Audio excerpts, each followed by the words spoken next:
Hola, ¿qué tal estáis? Espero que os esté yendo todo súper bien. Yo por mi parte acabo de grabar este vídeo entero hablando una hora y no se ha grabado, así que tengo que volver a hacerlo. Pero bueno, dejando esto de lado. Hoy os vengo a hablar sobre un tema que me fascina. Me encanta leer sobre ello, me encanta pensar sobre ello, investigar sobre ello, que es el tema de los dilemas morales.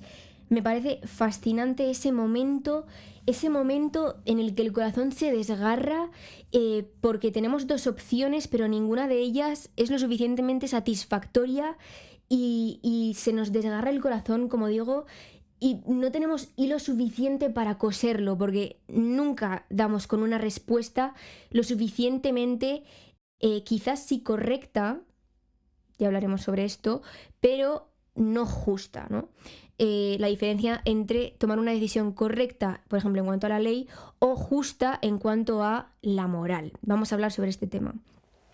Pero bueno, este momento de fragilidad en el que vemos la fragilidad de la vida, en el que vemos que la vida no es blanca o negra, sino que es de un gris espeso como la niebla,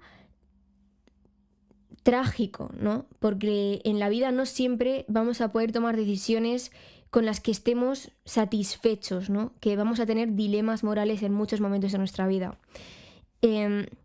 Pues hoy os vengo a hablar precisamente de un libro que trata sobre un enorme dilema moral, que es el libro de Billy Budd. Billy Budd, tengo aquí una edición en castellano y una bilingüe, luego os cuento, pero bueno, se le llama Billy Budd Marinero, Billy Budd el Gaviero, Billy Budd Sailor, pero en esencia Billy Budd. Billy Budd escrito por Herman Melville. Bueno, Herman Melville, me pasa un poco con este libro como lo que ocurre con Lev Tolstoy, ¿vale? O sea, Lev Tolstoy todo el mundo conoce Ana Karenina o Guerra y Paz, ¿no? Pero muy poca gente conoce La muerte de Iván Ilich. Es como que no se habla mucho de ese libro, pero es igual de potente. Es una de sus obras también más potentes, ¿no? Pues lo mismo ocurre con Herman Melville. Y a diferencia que con La muerte de Iván Ilich, que yo creo que sí que tiene una visibilidad, por ejemplo en YouTube, ¿no? Billy Budd, de verdad, que está escondido, es una joya escondida de la literatura de la que no se habla casi nada. Y lo que os voy a exponer hoy es la importancia que tiene este libro. Por ejemplo, en algunos movimientos de derecho es un libro muy importante. Y os voy a hablar sobre esto. Además, este libro, quiero mencionar que es la última obra propiamente dicha que escribió Herman Melville antes de morir. De hecho, después de 5 meses de escribir este libro, él murió. Esto es, estaba en el proceso de revisión del libro cuando murió. O sea, es la última obra que escribió propiamente. Aunque creo que hizo algún otro ensayo, algún otro escrito corto, pero obra es su última obra. Entonces, claro, aquí se ve una madurez, ¿no? O como una especie de alegato final de la moral, de su moral, ¿no? De sus opiniones. Bueno, ¿sobre qué trata Billy Budd, no? Pues Billy Budd tiene, en esta edición de Alianza, tiene como alrededor de 200 paginitas, o sea, es muy corto, realmente, se lee muy rápido. Y Billy Budd básicamente nos habla sobre una historia que transcurre en un barco de guerra, en 1797. Esto es importante porque el contexto histórico, como os voy a explicar, es súper importante en este libro. Y básicamente en este barco de guerra seguimos a 3 personajes distintos. Seguimos en primer lugar a Billy Budd, que le llaman el marinero bonito, porque es tan entrañable, o sea, es como un ángel en ese barco, es el bebé del barco, es capaz de sacar una sonrisa a cualquiera simplemente por su naturaleza ingenua y dulce, ¿no? Es muy dulce, es como una encarnación de la bondad, ¿no? Y luego tenemos a Claggart, que es el maestro de armas en este barco de guerra. Claggart es la antítesis de Billy Budd, porque Claggart por naturaleza es malvado, ¿no? Y esto también lo explora Herman Melville, esta cuestión de si estamos predestinados a tener una naturaleza malvada o bondadosa, o si la hacemos, ¿no? Y en este caso, pues Claggart nos dice Melville que ha nacido con una naturaleza vil, ¿no? Esto también probablemente esté unido a la idea del pecado original, ¿no? Pero bueno, por lo tanto, Claggart es el antítesis de Billy. Y Claggart además tiene carácter, podríamos decir que tiene carácter como de escorpión, ¿no? Como que está ahí siempre al acecho y sobre todo es un personaje muy envidioso, tiene mucha envidia dentro. Eh, y es odiado por todas estas razones por el resto de los marineros y él es oficial, o sea, él está por encima de los marineros, ¿no? Entonces se da una situación en la que la gente a la que manda le odia, ¿no? Y luego tenemos, en tercer lugar, al capitán Beer. El capitán Beer es el capitán que está intentando dirigir este barco de guerra en un contexto histórico muy complicado. ¿Por qué? Porque en este momento están enfrentándose la fuerza naval británica contra la Francia revolucionaria y están luchando en este caso en el escenario del mar. Están luchando por la talasocracia entendida como el gobierno de los mares, ¿no? O sea, ¿quién va a gobernar el mar? Entonces, en esta situación, la Fuerza Naval Británica necesita que todos sus marineros estén, vamos, o sea, rectos y atendiendo a todo lo que se dice, ¿no? Pero la cosa es que, y estos son hechos reales, se cuentan en el libro, pero está basado en hechos reales, se han dado 2 motines justo antes de esta historia de que tome lugar esta historia de Billy Bob, se dan 2 motines, 2 amotinamientos muy, muy tochos en la Fuerza Naval Británica, que son en 2 barcos, el barco del Spithead y el barco del Nore. Y estos 2 motines, claro, imaginaos, está la Fuerza Naval Británica intentando luchar por la talasocracia y los marineros se le ponen de huelga, se ponen se les revuelven, ¿no? Y claro, en este contexto en el que necesitan que los marineros estén atendiendo y siguiendo cada una de las órdenes que se dan, ven que peligra su poder en la guerra, porque si no tenemos soldados, si no tenemos marines, no tenemos guerra, ¿no? O la tenemos pero la perdemos. Entonces, claro, en este contexto, lo que hace la Fuerza Naval Británica, el Imperio Británico, es legislan un código militar, un código de guerra que se aplica en el ámbito naval, ¿vale? Y hay un artículo que en este código de guerra que viene a decir que aquel marinero que vaya en contra de un oficial será castigado con la pena de muerte ahorcándole. ¿Veis lo estricto que es este código de guerra? O sea, están intentando que no se reproduzcan estos motines, porque ya ha habido 2, ¿no? Y 2 es la germen de 3, y de 4 y de 5. Entonces ellos están intentando evitar que se les revolucionen todos los marines, ¿no? Es en este contexto de guerra tan tenso en el que estos 3 personajes se ven entremezclados en un dilema, con un dilema moral, que no os voy a contar cómo ocurre este dilema moral, pero porque es algo increíble de que lo leáis vosotros por vuestra cuenta, de que veáis qué es lo que ocurre y cómo se da, pero básicamente se ven entremezclados en un dilema moral que el capitán Beer, como capitán del barco, tiene que solucionar, porque él tiene que decidir si va a aplicar este castigo que impone el código de guerra militar de ahorcar a un marinero, o si va a decidir atender a su moral, ¿no? Entonces, como vemos, está aquí el eterno debate, el clásico debate y fascinante entre el derecho natural y el derecho positivo. La diferencia entre el derecho, la ley que nos viene en la sangre, que sentimos que nos viene de los ancestros, ¿no? Que los sentimos palpitar, y lo que escriben, lo que legislan los hombres, ¿no?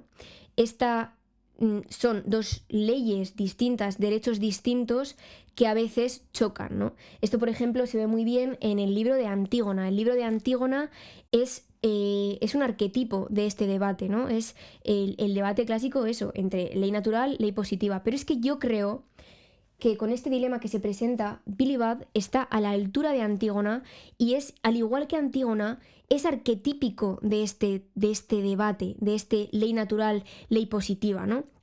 Es una pasada. Entonces, claro, en este contexto, el capitán Beer tiene que decidir si aplicar o no aplicar este código de guerra o si atender o no atender a su propia integridad moral, ¿no?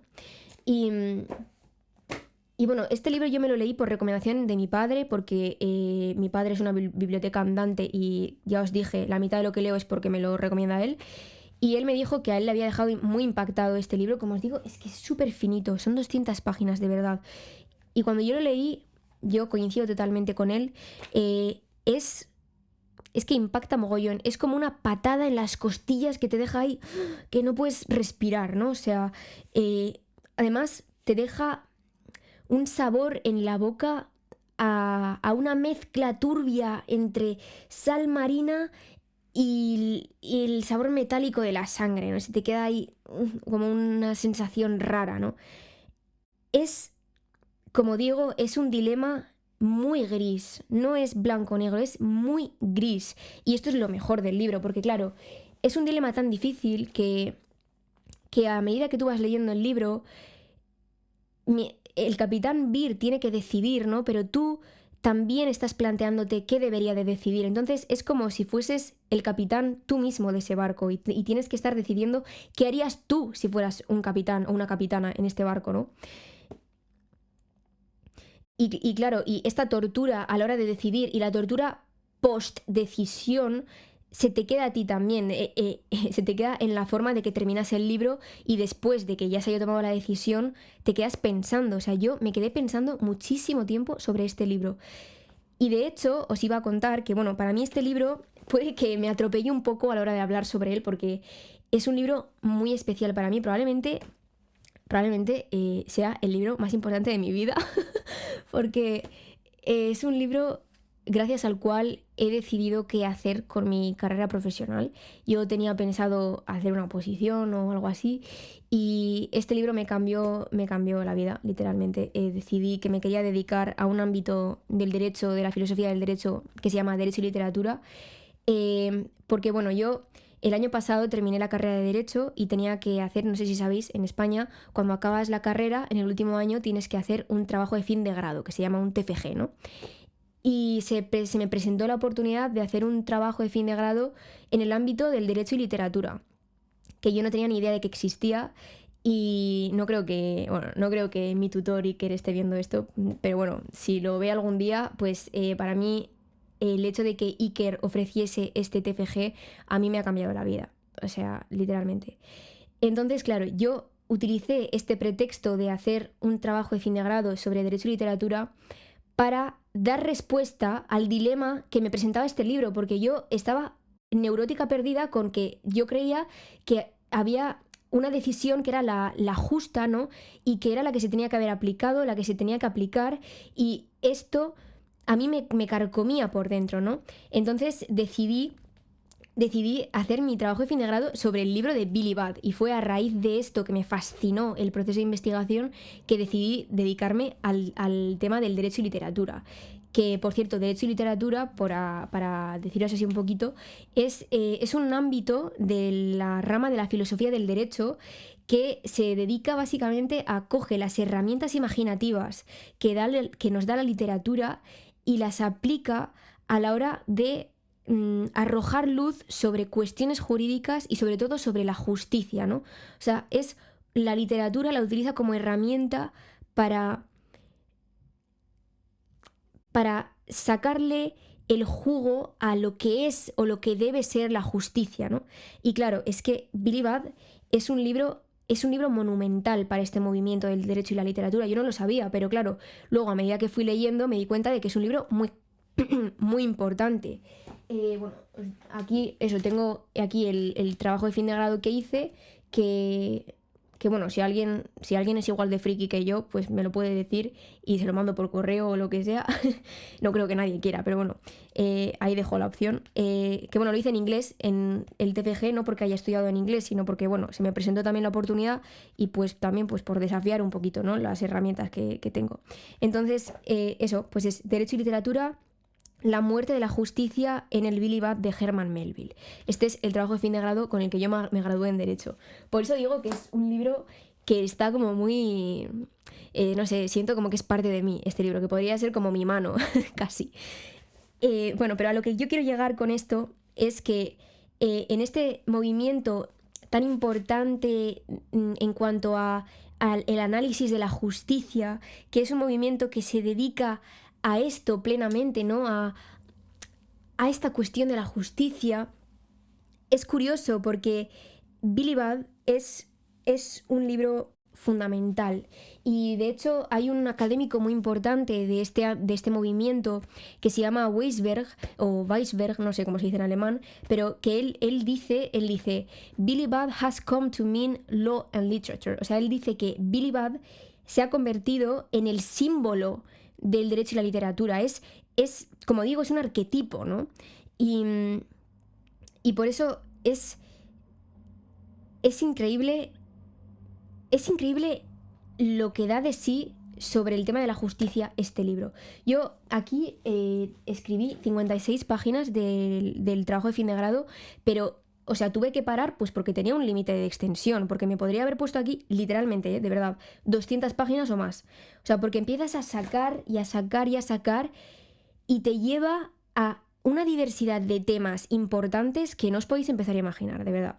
Entonces, para daros un poco una idea de la profundidad de este libro, la profundidad de los temas a los que nos lleva, pues os voy a contar un poco, así por encima, qué temas trata, ¿no? O sea, qué temas, no que trate en la página en sí, sino a dónde nos lleva este libro, ¿no? Pues para empezar, nos lleva a la importancia de las garantías procesales. Sobre todo en el asunto penal, garantías penales son importantísimas porque son el límite del poder punitivo del Estado. O sea, sin garantías, las garantías son la herramienta que tenemos los individuos en nuestra inferioridad respecto del poder del Estado de evitar que el Estado se vuelva abusivo y tiránico, ¿no?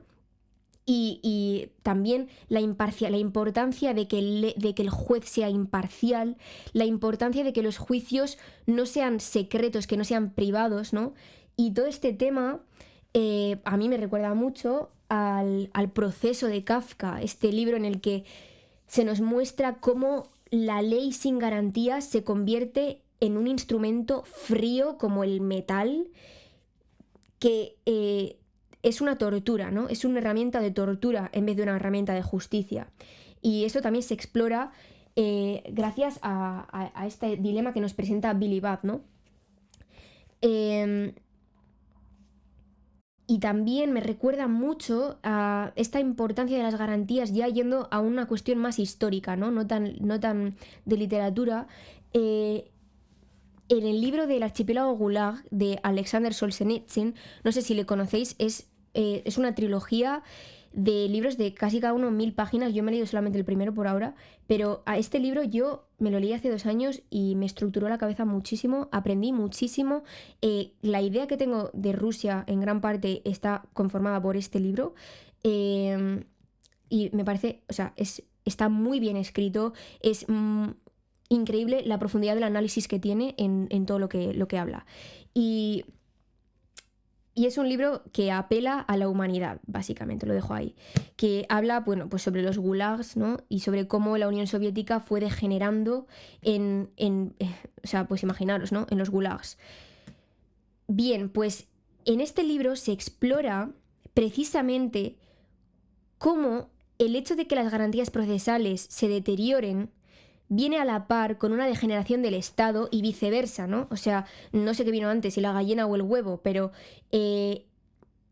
van a la par. O sea, cuando el Estado degenera, la ley degenera. cuando el Estado degenera, los juicios se vuelven más secretos, existen menos garantías, ¿no? Y esto, o sea, el secretismo, no sé quién dijo esa frase, pero el secretismo es el escudo de la tiranía. Y claro, esto aplicando al ámbito del derecho. Si nadie sabe qué ocurre en un juicio, ¿cómo podemos saber que no se está utilizando como una herramienta política el derecho, ¿no? Entonces, eso, recomiendo muchísimo que leáis El Archipiélago Gulag, de verdad, es increíble. Bien, pues como digo, trata todo este tema, pero también trata el propio tema del dilema moral, porque claro, tenemos que ver si el dilema moral en sí existe o si no existe, porque claro, hay filósofos que dicen que sí que existen los dilemas morales, que son los conflictualistas, que creen que sí que hay situaciones en las que tenemos dos bienes y es muy difícil sopesar con cuál de los dos tenemos que salvar, ¿no? Y luego hay filósofos que son no conflictualistas, que ellos no consideran que existen dilemas morales, porque dicen que si tenemos un dilema moral es no porque realmente no haya una opción que se sepa cuál es la verdadera decisión final, sino que no tenemos los conocimientos suficientes para dar esa respuesta. Entonces, la responsabilidad es nuestra, no es que exista un dilema, sino que nosotros tenemos un dilema porque no somos capaces de dar una respuesta, ¿no? Esto también nos lleva a la cuestión de por qué obedecer la ley. ¿Por qué debemos de obedecer la ley? Es una pregunta muy sencilla y muy obvia y que casi, pues que igual ni nos la preguntamos, ¿no? Porque hemos nacido aquí, tenemos leyes, sabemos que no podemos hacer tal, ni cual, ¿no? Pero ¿por qué? ¿Por qué tenemos que obedecer a la ley? Y sobre todo, tenemos que obedecer la ley siempre.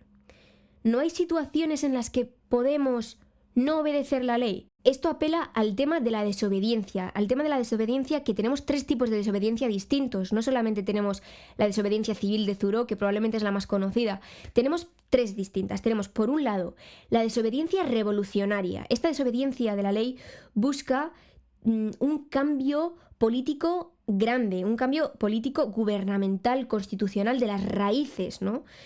Esta es una de las desobediencias. Otra desobediencia podemos caracterizarla como la desobediencia civil, que es propiamente de la que nos habla Henry David Thoreau en su libro Desobediencia Civil, que es increíble, me encantó cuando lo leí.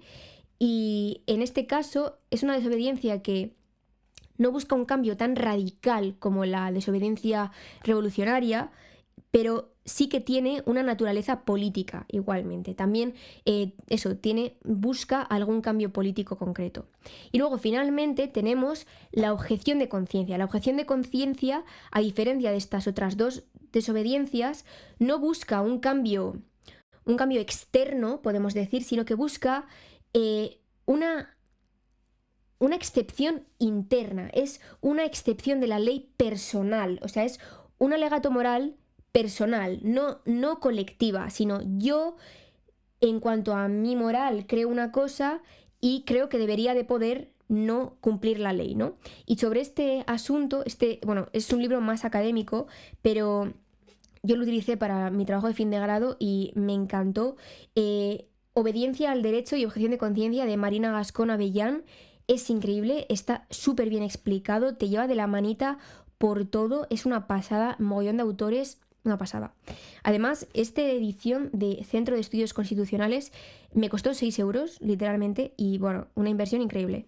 Si os interesa el tema, os lo recomiendo mucho. Pero bueno, a lo que voy, que este asunto de la banalidad, ¿no? O sea, de la desobediencia, nos lleva a preguntarnos en este libro de Billy Budd si el capitán Beer debe o no de aplicar este código de guerra, de si debe obedecer a la ley que le obliga a él a aplicar el código de guerra, ¿no? Y esto a pesar de que vaya a tener una consecuencia injusta, ¿no? O sea, él tiene... ¿Qué hace aquí el capitán? Bueno, pues esto nos lleva a la cuestión de la banalidad del mal. La banalidad del mal de Hannah Arendt, que se expone en este libro de Eichmann en Jerusalén. En este libro, a Hannah Arendt la mandan a investigar la mandan a acudir a un juicio, que es el juicio de Eichmann. Eichmann es un oficial nazi que ha sido muy importante bueno, de hecho fue uno de los ideólogos de la idea de la solución final, y su rol como él ayudaba, tenía un rol muy importante a la hora de deportar a los judíos a los campos de concentración, y básicamente gracias a su rol se cometieron muchísimos crímenes en masa, ¿no? Entonces, él era una pieza clave de todo este entramado del nazismo. Y cuando mandaron a Hannah Arendt a acudir a este juicio y a investigar pues qué es lo que ocurría en el juicio, y a ver a esta persona de cuernos diabólicos casi, ¿no? Ella se dio cuenta cuando llegó de que Eichmann era una persona normal. O sea, que no era una persona que pareciese malvada, era una persona que parecía totalmente normal, como tú, como yo o como el vecino al lado. Entonces, claro, esto le llevó a Hannah Arendt a preguntarse, ¿y en qué momento alguien normal comete algo como esto, ¿no? ¿Y cómo puede estar ahí sentado tranquilamente después de saber todas las personas que han sufrido a raíz de su trabajo, ¿no? Entonces, claro, esto se une con la historia de Billy Budd, del libro de Billy Budd, en cuanto a este rol que le damos al deber de nuestro trabajo, ¿no? O sea, al peso que le damos a esta cadena de comando de la que formamos parte en nuestro trabajo, ¿no? El capitán Beer tiene que escoger si aplicar o no el castigo. Tiene que escoger, o sea, tiene que ver si su conciencia moral es lo suficientemente fuerte como para evitar caer en la banalidad del mal, en banalizar el hecho de que el código, de que el deber le está obligando a hacer algo, ¿no? O sea, el código va a pasar a través suyo como si él no fuese nadie, o va a él generar una verdadera confrontación con ese deber que tiene y va a frenarle los pies a la cadena de comando, ¿no? Entonces, claro, o sea, hay muchas veces en el que el sistema nos come, ¿no? Nos come en esta cadena de comando, como digo, el rol burocrático que tenemos acaba haciendo que nuestra integridad moral desaparezca, literalmente. Y acabamos performando un rol de acatar órdenes y de dar órdenes sin pensar en ese hilo de órdenes qué estamos haciendo realmente, ¿no? Y esto es lo que ocurre con el capitán Beer, porque al fin y al cabo cometer el mal es tan fácil como decir mi jefe me obligaba, o en el caso del capitán Beer como decir el código militar me obligó, ¿no? Entonces, claro, aquí es donde donde se ve la banalidad del mal, ¿no? En este quitarte la responsabilidad, ¿no? Atendiendo al sistema del que formas parte.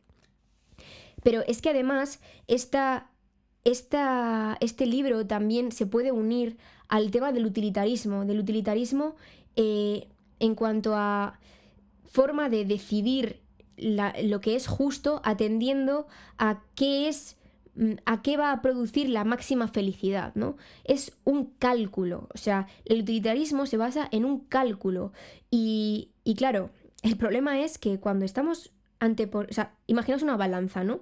Pues no podemos poner en la misma balanza ganar una guerra con las riquezas que eso traerá o con el prestigio que eso traerá y en el otro lado de la balanza poner una vida humana, porque simplemente no son cuantificables de la misma manera. Entonces, claro, estamos comparando peras con manzanas, ¿no?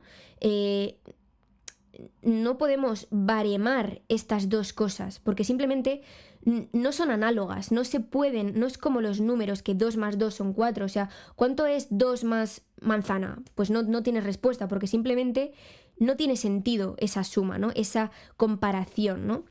Y sobre este tema y en general sobre la cuestión de la justicia y los dilemas morales, creo que, o sea, yo me lo leí y a mí me sirvió muchísimo para amueblarme la cabeza con estos temas. Os recomiendo el libro de Michael Sandel de Justicia. Justicia, creo que es Justicia, hacemos lo que debemos, creo que es así el título. Pero bueno, si buscáis Michael Sandel Justicia, os aparecerá. a mí, ya os digo, o sea, me parece que es un libro que está súper bien para... es divulgativo, pero presenta, o sea, habla, yo qué sé, pues de Kant, de Jeremy Bentham y así, o sea, que si no tienes ni idea de nada, que es lo que a mí me pasó, está muy bien para darte unas pinceladas sobre, o sea, darte como unos cimientos, ¿no? Con los que pensar. Os lo recomiendo mucho. Y habla sobre el tema del utilitarismo también y cuenta un poco pues todo este asunto, ¿no? Entonces, por un lado os recomiendo Justicia y por otro lado os recomiendo el libro de Ursula K. Le Guin, porque yo no me puedo callar en ningún vídeo sobre Ursula K. Le Guin, ya lo sabéis, yo amo a esta mujer y el resto de mi vida voy a pasarme la vida recomendando sus libros. Es Quienes se marchan de Homelas de Ursula K. Le Guin.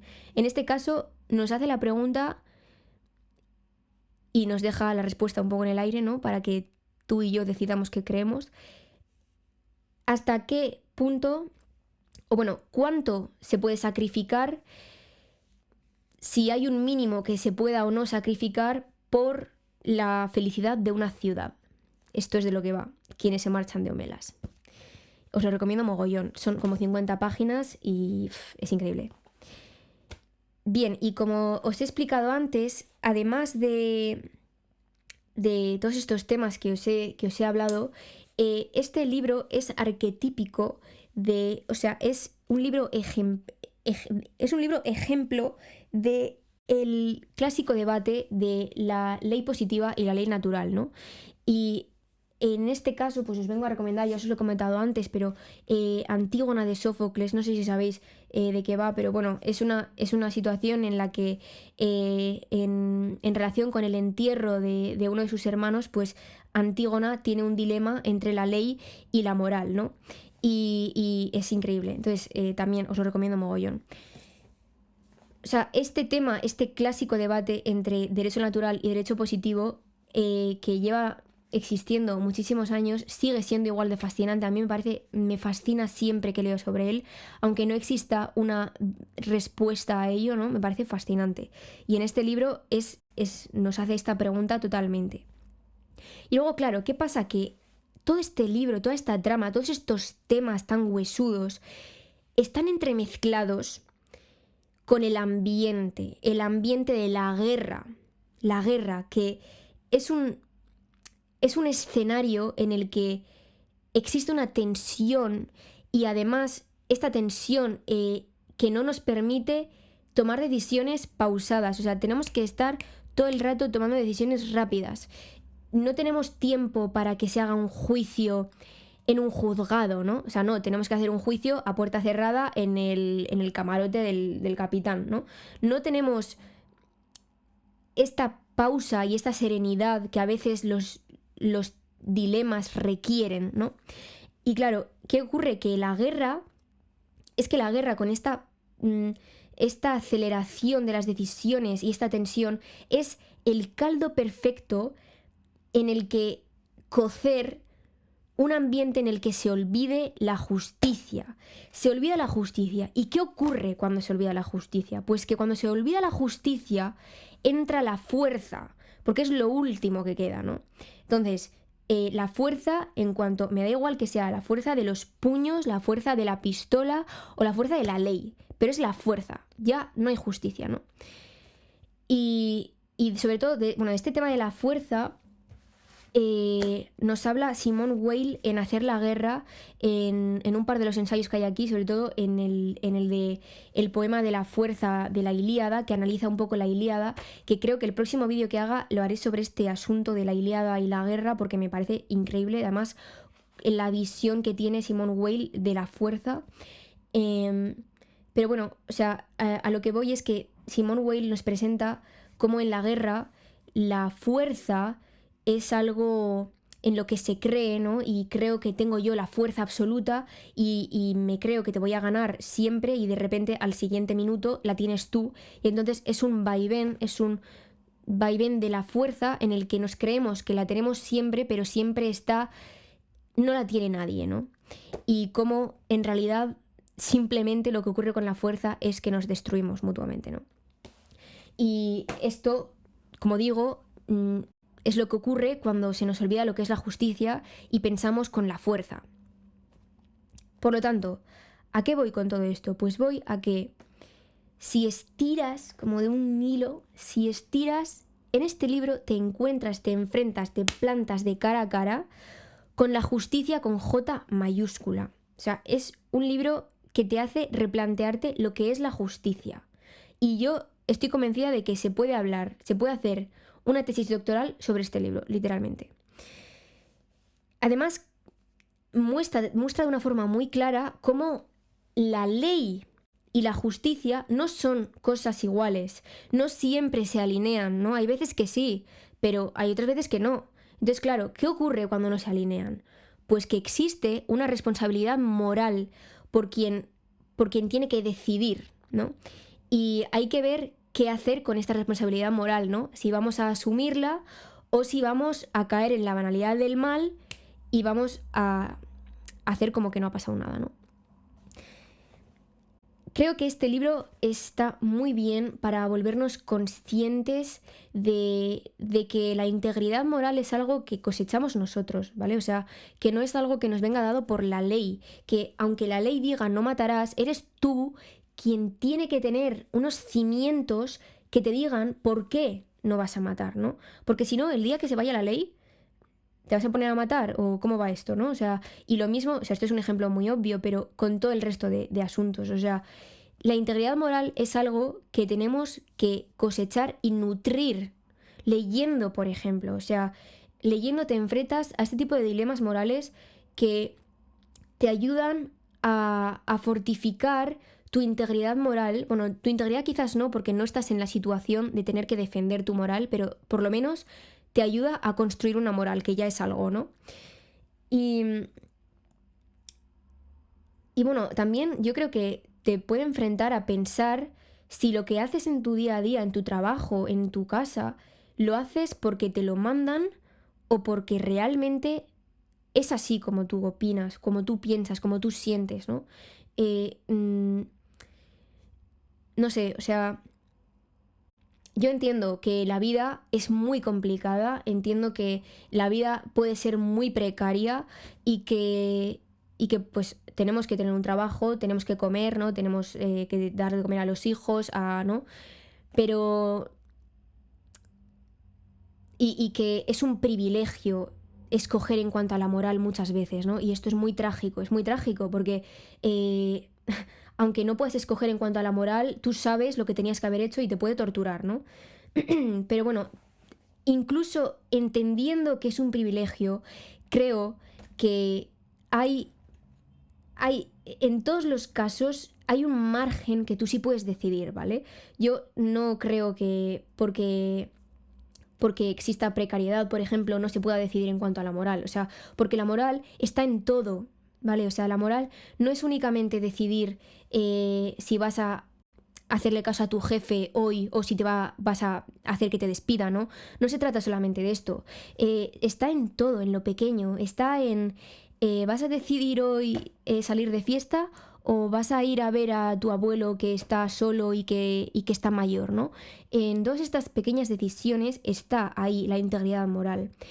Y no sé, o sea, mismamente, que has estudiado Derecho, pues ¿dónde vas a trabajar, no? Antes de ya ponerte a trabajar, no sé, pues ¿quieres trabajar en un sitio en el que se haga esto o que se haga esto otro, no?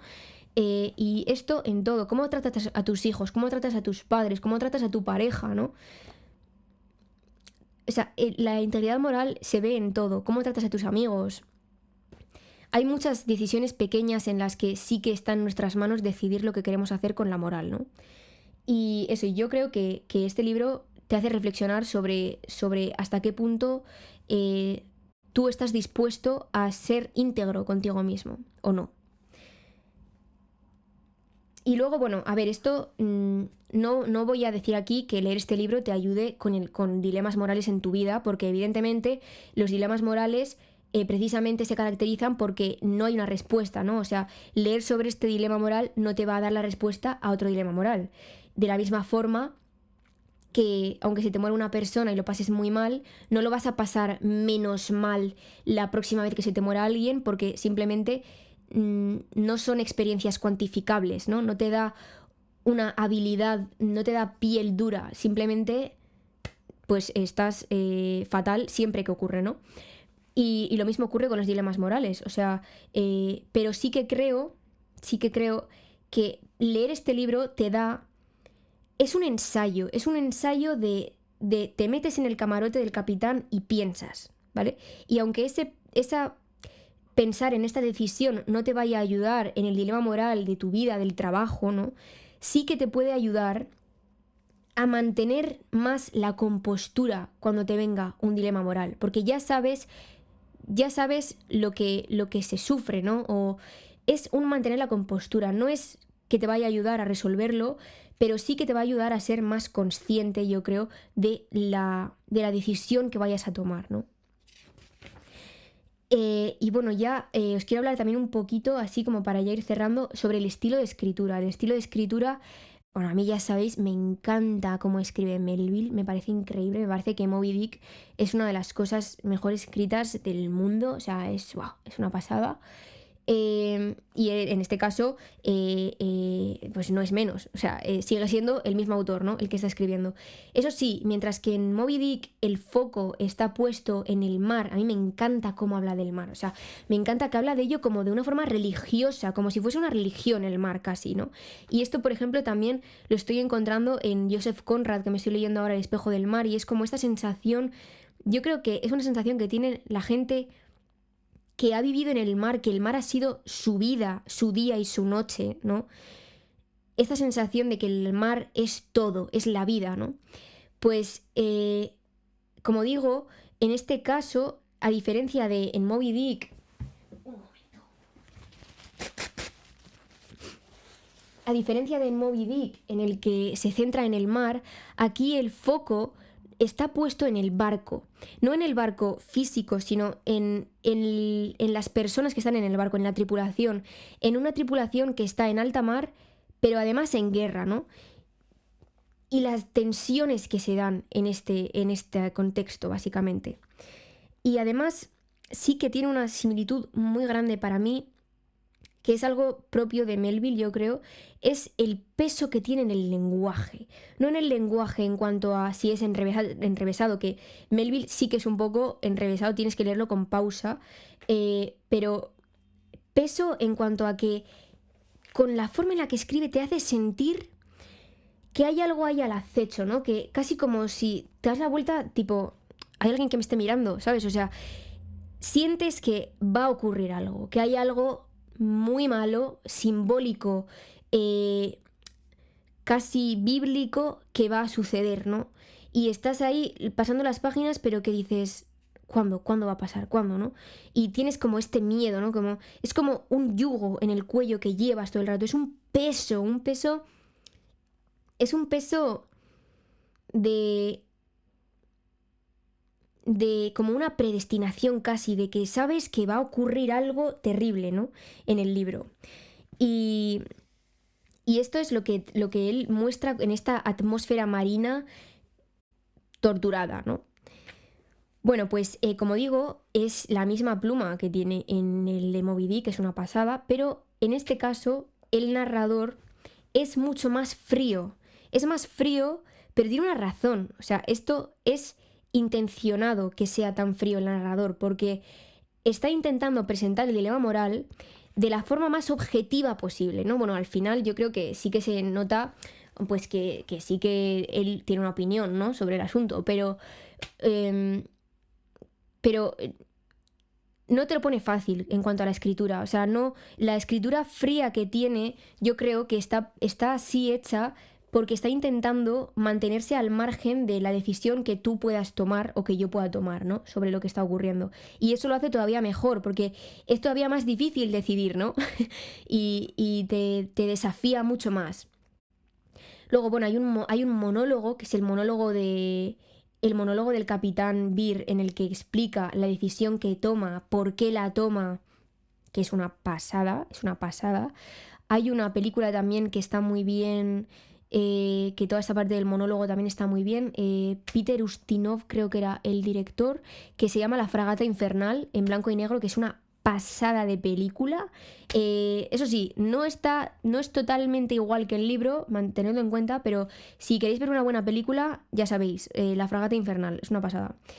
Y como digo, este monólogo en el que el capitán Beer expone ante el tribunal por qué decide lo que decide, es increíble. Y es una antítesis total de la desobediencia civil de Thoreau. O sea, yo creo que podríamos coger, de verdad, bueno, no sé dónde tengo el libro, pero podríamos coger la desobediencia civil y podríamos coger al lado Billy Budd y poner página por página, y son como antítesis. O sea, es como buscar en un diccionario que la antítesis de feliz es triste, literalmente. O sea, son como que están... El choque está ahí, ¿no? Y es muy interesante eso, hacer como esta relación, ¿no? Relación como dos imanes que no se atraen. Bueno, pues yo creo que en este monólogo en el que él explica por qué hace lo que hace, además se ve que es un monólogo muy ardiente, con mucha fuerza, ¿no?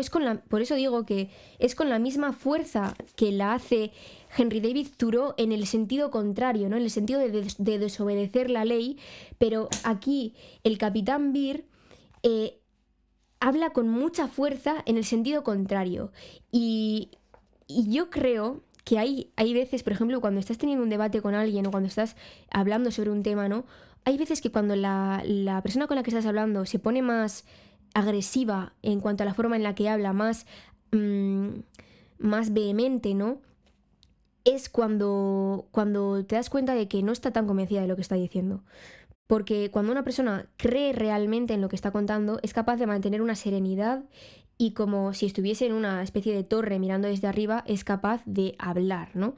Pero cuando tú mismo estás pensando que no sabes si esto tendría que ser así o asá, estás neurótico perdido por darle una respuesta y por lo menos aferrarte a algo, ¿no? Y esto es lo que le ocurre al capitán Beer. El capitán Beer, para mí en este monólogo, esta fuerza con la que habla proviene de un lugar de duda y de temor realmente, ¿no?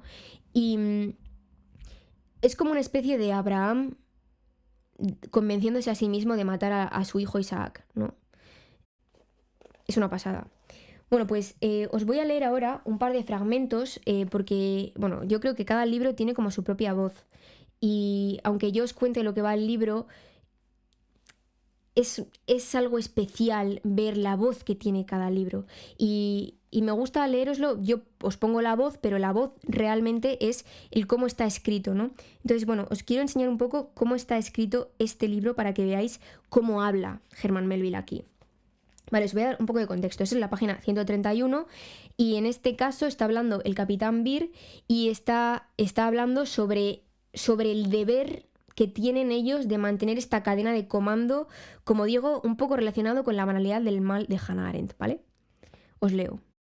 Estos distintivos que llevamos manifiestan que nuestra sujeción es a la naturaleza, no, sino al rey. Aunque sea el océano, prístina naturaleza inviolada, el elemento donde nos movemos y tenemos nuestra condición de marinos, ¿acaso como oficiales del rey nuestra obligación se encuentra en una esfera análogamente natural? Vale, ¿qué está diciendo aquí? Aquí nos está contraponiendo la idea del mar como esta naturaleza que podemos hilar fácilmente con el derecho natural, ¿no? Esta naturaleza del mar virgen, bonita, ¿no? Nos están contraponiendo con el rey, como la ley, el rey, todas estas figuras que exigen un deber estricto, ¿no?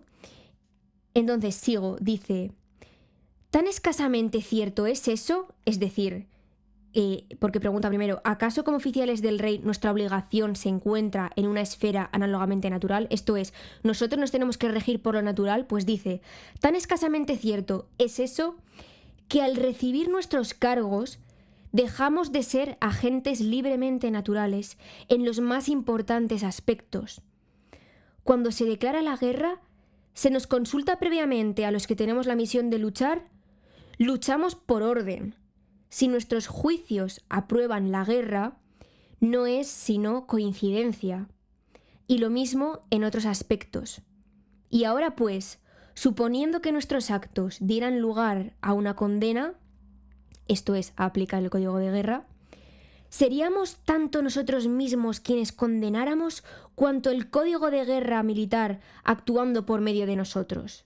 ¿Veis aquí la banalidad del mal? Se ve claramente. Él dice, cuanto el código militar está hablando de que no van a ser ellos los responsables, sino que el código militar actuará por medio de ellos, ¿no? Ellos se está plantando como si fuesen personas transparentes, ¿no? Que el código militar puede atravesarles y llegar a ahorcar a una persona, ¿no? Cuando en realidad lo que nos dice todos estos asuntos de la justicia es que nosotros somos de hueso, nosotros podemos parar esa cadena de comando y hacer como un escudo a la cadena de comando y evitar que se ahorque a esa persona, ¿no? No es simplemente que el código va a atravesarnos y va a llegar al acusado, ¿no? O sea, nosotros estamos ahí en medio y tenemos una responsabilidad, ¿no? No es simplemente que el código militar actúe por medio de nosotros, ¿no? Como si fuésemos sus títeres.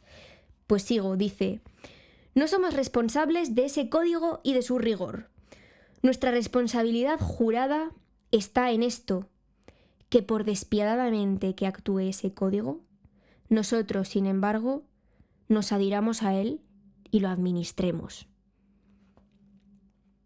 ¿Veis? Está totalmente evadiendo la responsabilidad de su trabajo, de su labor. Él está diciendo que el responsable del código es otro y que a él no le digan nada, porque él simplemente... Él ha jurado y perjurado que va a acatar ese código porque lo exige su trabajo, ¿no? Su puesto como capitán, ¿no? Entonces aquí vemos totalmente, se ve la banalidad del mal. Es una pasada. Y luego os voy a leer otro fragmento que es más cortito, pero bueno, os lo leo aún así. Me parece brutal. Dice así, la página 119. En el arco iris, ¿quién puede trazar una línea donde acabe el color violeta y empieza el anaranjado? Vemos con claridad la diferencia de los colores, pero ¿dónde exactamente se mete el primero en el otro, mezclándose con él? Así es con la cordura y la locura. En casos pronunciados no hay duda sobre ellos. Pero en ciertos casos presuntos que se suponen menos pronunciados en diversos grados, muy pocos se atreverían a trazar la línea exacta de demarcación, aunque algunos expertos profesionales lo hacen por unos honorarios. No hay nada nombrable que algunos hombres no se atrevan a hacer por su paga. Veis, aquí me encanta no solamente la crítica que hace, porque hace una crítica a cómo incluso cuando no sabemos cómo es una cosa, cuando no somos capaces de distinguir, hay siempre gente que va a dar un paso adelante por dinero y a decir, no, sí, yo sí sé distinguir, ¿no? Y esto se puede aplicar a muchísimas cosas. Pero me encanta también esta metáfora del arco iris, de no saber dónde empieza y dónde sigue el otro color, ¿no? Esa parte intermedia que es imposible ver la línea, ¿no? Donde se separan los colores del arco iris. Y yo creo que, o sea, os he leído este fragmento porque se me ha quedado anclado en la cabeza esta metáfora y la utilizo en muchas ocasiones para pensar sobre cosas. Es una metáfora eso que se ha quedado como muy en mi cabeza y que la utilizo mucho en mi cabeza para pensar. Y eso, bueno, aquí habéis podido ver un poquito el tono que tiene, que ya sabemos que Melville es le gusta rizar el rizo, ¿no? Con lo que dice, pero lo que dice lo dice diciendo verdades, ¿no? Y es este peso de la tragedia, es increíble. Bueno, os quiero comentar ya para finalizar las ediciones, porque como os he dicho yo tengo dos ediciones. Tengo por un lado la de Alianza, que es la primera en la que me leí el libro, que es en castellano y está muy bien, está muy bien. Y luego, cuando me puse a hacer el trabajo de fin de grado, como lo estaba haciendo en inglés, quería tener una edición que me permitiese leerlo en inglés, porque ya sabéis que en el idioma original están los matices, ¿no? Los matices que se pierden en la traducción, que siempre hay el camino que se recorre desde el original a lo traducido, hay mucho en ese camino que se pierde, ¿no? Aunque se intente hacer de la manera más veraz posible. Y en este asunto en el que los matices pues verdaderamente importan, ¿no? Porque estamos hablando de una cuestión difícil de dilucidar, pues quería tener una edición en la que pudiese ver el idioma original, ¿no? Entonces, esta es de la editorial de Langre, Biblioteca Bilingüe, Langre. Yo no lo conocía, pero está muy bien, la verdad. Y bueno, veis, aquí está en una página en inglés y en la otra página está en español. Y eso, si queréis una edición en bilingüe, esta está muy bien, la de Langre. Y si queréis en español, pues tenéis la de Alianza. Bien, una vez dicho todo esto, os voy a contar un poquito mi situación con las lecturas que estoy leyendo ahora mismo. Para empezar, lo primero que os tengo que decir es que me quedan literal 50 páginas de La Regenta. Yo no sé lo que voy a hacer con mi vida cuando termine La Regenta, porque creo que voy a vivir en Vetusta muchos días más después de leer el libro, la verdad. Yo estoy, no sé, siento que salgo a la calle de mi pueblo y que estoy en Vetusta, que no estoy en mi pueblo, sino que estoy en Vetusta. Es una pasada, sobre todo, cómo está escrito este libro. Cómo está escrito este libro, yo me enorgullezco muchísimo de que esto esté en mi idioma. O sea, porque he tenido esta sensación de fascinación con el lenguaje, con muchos libros que están en idiomas traducidos, ¿no? Pero de una manera tan así, con un idioma, con mi propio idioma, ¿sabes? No lo había tenido, o sea, me parece, de verdad, es una cosa muy heavy lo de cómo está escrito La Regenta. Ya haré un vídeo sobre ello. Necesito también asentar un poco en el corazón el libro, porque hay mucho que analizar, ¿no? Pero nada, o sea, cuando suba este vídeo probablemente ya me lo haya terminado la Regenta. Así que eso, bueno, ha sido un viaje precioso, la verdad. Bien, luego, ya que me voy a terminar La Regenta, voy a poder meterle un poco más de caña, por fin, al Espejo del Mar, porque lo tengo abandonado, porque como estoy ahí con La Regenta, pues lo tengo medio abandonado. Pero seguiré con el del Espejo del Mar, de Joseph Conrad. Y luego me estoy leyendo también Walden, de Henry David Thoreau. Leer este libro en primavera es como, cada vez que lo abro, parece que suena un pajarito desde el libro, de verdad. Siento además que es como que a medida que lo voy leyendo, la primavera está cada vez más despierta, y siento como si fuese como los flautistas que hacen que las serpientes bailen. Pues me siento así con la primavera. Yo siento que a medida que voy leyendo el libro, la primavera va despertando, como que tengo algún poder sobre la naturaleza. Es una cosa, me está gustando muchísimo. Además, me encanta la naturaleza. No he tenido la oportunidad todavía de salir a leerlo fuera con el sol, pero este libro yo creo que está pensado para leerlo en una campa con los pies en la hierba y dejando que el sol te bese la piel. Así que eso, me está gustando muchísimo. Voy como por la mitad ahora mismo. Y bueno, con mi pareja, no sé si os dije, pero ya, bueno, hemos acabado los estudios sobre el amor de Ortega y Gasset, que nos ha gustado mucho más la primera parte que la segunda, pero igualmente tiene ideas muy chulas. Hay algunas otras que no tanto, pero bueno, puede que haga un vídeo sobre este libro. Si os gusta el tema del amor, pues me lo podéis dejar por comentarios. Y eso, pues la diferencia entre enamorarse, amar, el deseo, qué hace, qué nos conforma en el amor, ¿no? El a quién amamos o el cómo amamos. Bueno, tiene muchos temitas, está guay. Y entonces, como hemos terminado ya de leer los estudios sobre el amor, pues hemos decidido leernos ahora de Ana Pacheco, Estuve aquí y me acordé de nosotros, una historia sobre turismo, trabajo y clase. Que este libro yo se lo vi recomendado a Leo Espluga. Si no sabéis quién es Leo Espluga, tenéis deberes, porque Leo Espluga es una locura. Es un youtuber que hace vídeos sobre todo de filosofía. Habla de una manera, no sé, habla como los árboles en primavera, de verdad. Yo aspiro algún día de mi vida a ser capaz de de leer las cosas que él lee, de explicarme cómo él se explica y de tener una sensibilidad como la que él tiene cuando habla, de verdad, es increíble. Os lo recomiendo muchísimo su canal, por favor. Y si no estáis suscritos, suscribíos porque es increíble. Y bueno, pues este libro lo recomendó en uno de sus vídeos y eso, nos estamos leyendo que...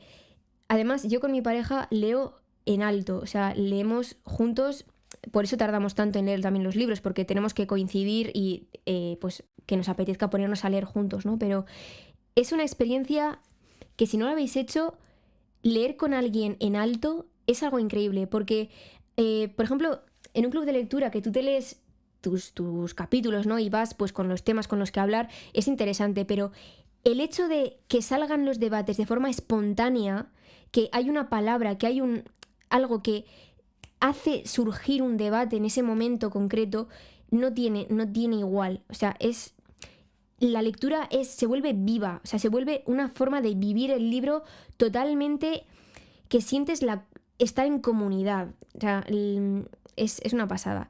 Y bueno, os puedo decir que vamos 55 páginas y que ha dado ya para bastantes debates el asunto.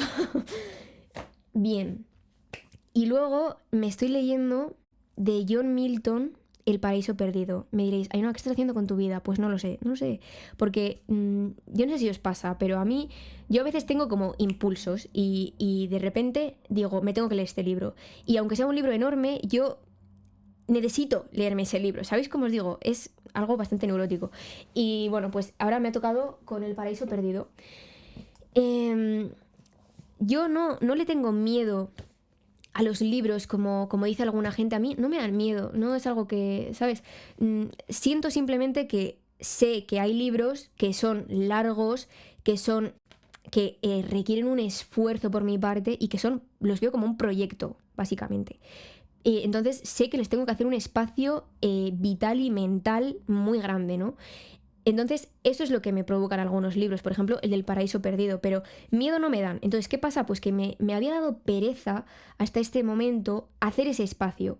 Pero cuando me da la neurosis de leerme un libro, pues ya el calendario, pues lo olvido. Olvido el calendario, olvido lo que tengo que hacer y ahora estoy atada de manos. Luego, por otro lado, bueno, yo estaba esperando a poder leer una edición bilingüe del Paraíso Perdido de Milton, porque, bueno, justo ayer tuve una conversación con uno de vosotros, Luis creo que se llama, en el que estábamos hablando sobre esta cuestión de leer los libros en el idioma original, ¿no? Y estaba esperando una edición bilingüe porque precisamente en El Paraíso Perdido, que es un libro en el que el lenguaje es tan importante, ¿no? Y ya que es en inglés y que pues me manejo en inglés, quería probar a leerlo en una edición que me permitiese comparar esa traducción en español con el inglés, ¿no? Porque claro, solamente en inglés no me lo puedo leer, pues porque es un idioma, o sea, es un inglés muy antiguo, es un inglés con mucho rizo, ¿no? Y pues se me queda grande, ¿no? Entonces yo necesitaba una edición que me permitiese un poco comparar, ¿no? O sea, con un apoyo, digamos.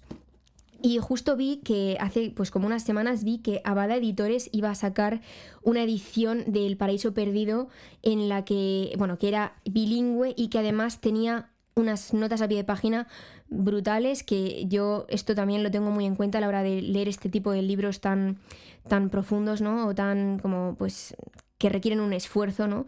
Y que yo por mí misma yo no sé las referencias que están haciendo, entonces me gusta tener notas a pie de página buenas. Y cuando vi que Abada Editores iba a sacar esta pedazo de edición con una traducción buena, en bilingüe y con notas a pie de página tan elaboradas, vi mi momento y bueno, pues eso, hace como un par de semanas o 3 o 4 así, lo encargué antes de que saliese incluso en preventa y este ha sido de hecho mi regalo de cumpleaños, que si este vídeo creo que saldrá el viernes, el 4 de abril pues es mi cumpleaños y este ha sido pues como mi regalo básicamente, porque son 50 eurazos, la verdad es que es una tela. Pero bueno, es como, pues voy a bautizar mis 23 años con El Paraíso Perdido. Y eso, me está gustando muchísimo. Me he leído ahora mismo el primer libro, no sé si lo he dicho, de los 12 que tiene y es una pasada, es una pasada. Así que eso os cuento, esta es mi situación lectora actual y una vez más recomendaros Billy Budd porque si os gusta el tema de la justicia os va a encantar Billy Budd, estoy segura. Y nos vemos en otro vídeo. ¡Agur!